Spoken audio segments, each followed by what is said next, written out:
कुठले पण शिक्षण संस्था जर घेतली तर त्याच्या शिक्षण संस्थेचं जे इन्फ्रास्ट्रक्चर असतं त्याच्यावर अतोनात पैसा खर्च केला जातो. पण याच्यामध्ये जो जिवंत इन्फ्रास्ट्रक्चर आहे तो म्हणजे शिक्षक, याच्या मानसिक आरोग्याकडे तेवढं लक्ष दिलं जात नाही.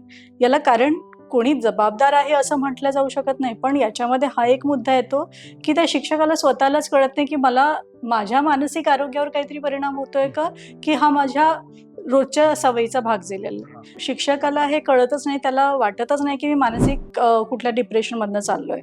इनफॅक्ट त्याला हे वाटतं की हा माझ्या नोकरीचा एक भाग आहे, लाईफस्टाईलचा भाग आहे. बस. आणि रोजचं माझं रुटीन जसं सुरू आहे त्याच्यामध्ये माझं डोकं दुखणारच आहे, मला मायग्रेन होणारच आहे, मला पाठीचा त्रास होणारच आहे, पाय दुखणारच आहे.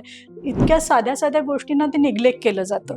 त्यांना असं वाटतं की हा एक भाग आहे जिथे मी रोजचं माझं आयुष्य पण सुरू आहे आणि माझी नोकरी पण सुरू आहे. त्याच्यामुळे त्याला असं डेलिबरेटली कोणी लक्ष देऊन त्याच्याकडे बघत नाही.